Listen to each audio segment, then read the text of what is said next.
Green Arrow 23.1, aka Count Vertigo, written by Jeff Lemire, art by Andrea Sorrentino. So, obviously, in the Green Arrow book prior to this point, we already had a fight against Count Vertigo. He lost, and he was kind of just left to his own devices as Green Arrow escaped. This issue, I guess, kind of picks up right after that, and we have Count Vertigo arriving on a plane. Someone's like, Mr. Zeitel, good to see you, because his name is Werner, possibly Werner Zeitel. And he's like, excuse me, did you just call me Mr.? It is Count, and you will address me as such. And he's like, right, yes, sorry, Count Zeitel. We are happy to see you, and we're so glad to have you here. And so he basically asks, where's my gear? And he makes his way over, and we see him getting his new upgraded Count Vertigo tech, like this thing that he embeds in his forehead and attaches to his soul to make everyone have these vertigo attacks.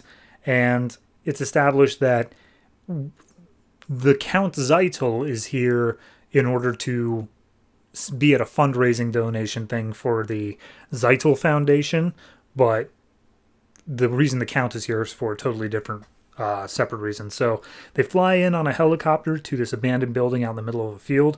We see it is called the Creus Mental Health Research Hospital, and Vertigo's like, I'm going in alone, stay out here, don't come in. And so he walks his way in, and as he looks around the place, he starts getting flashbacks. And the first flashback is to a time where he was very young. His mother is living in a very rundown apartment and pointing like, oh, can you point to our old country on a map? And it's like, yes, there it is. There's Vlatava. And the mom's like, yes, the rebels, they killed your father.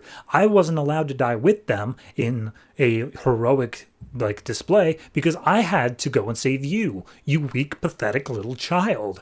And Werner's like, I'm sorry, Mama. I was a kid. And she's just like, yeah, well, he died protecting your birthright, and now we live here in this rundown shack.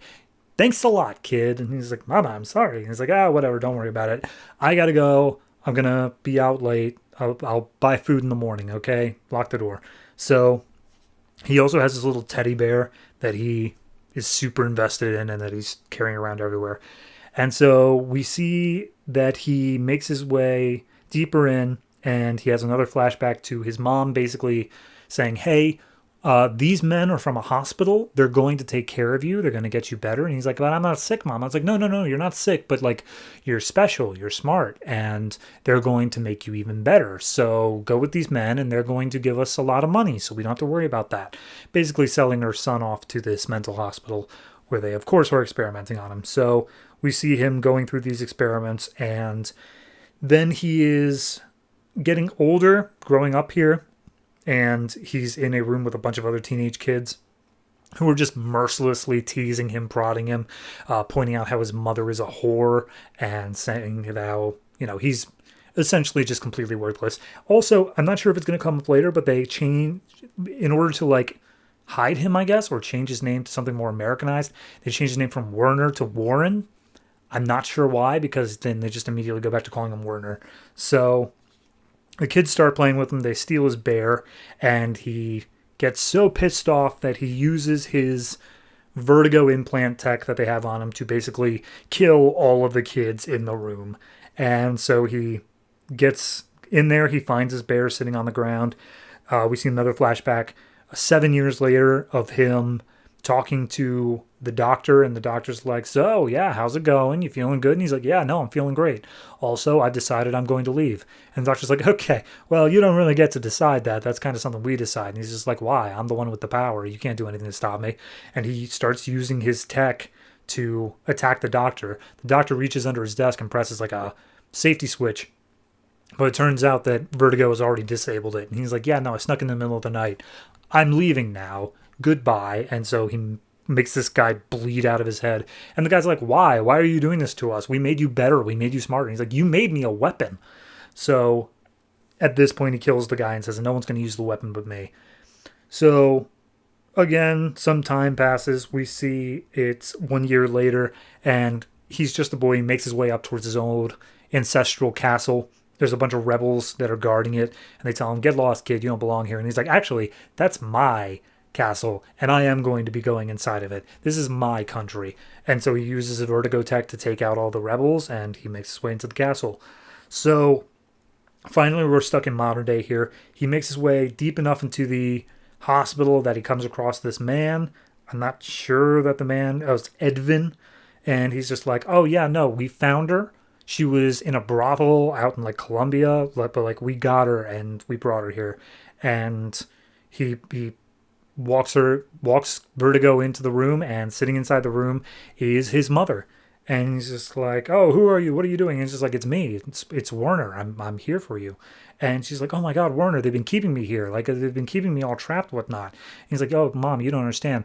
I've been keeping you here. I've been punishing you." She's like, "Why? What did I do?" And he's like, "You sold me. I know that you sold me for money, that you were a whore using drugs and whatnot. Like this is not how a countess is supposed to act." And he's like, "Oh, I'm sorry. You have to understand. We had nothing. We had nothing at all. And I had to do this. It was the only way that they said they would take care of you." And he's just like, "Okay, you know what? Forgive and forget. You're my mother. I understand." And she's just like, "Oh, thank you so much, son. It really means so much to me. Now we can both go home. We can both reclaim our country as we're supposed to." And he's like, "Oh, no, no, no, no, no. I forgive and forget, but you're not coming with me. In fact, you're not going to like where you're going." And he uses his powers and kills his mother at that point. And we see him exiting the place. He talks to Edvin saying, "Burn it to the ground. I don't ever want to think about this place again. Make it like it never existed."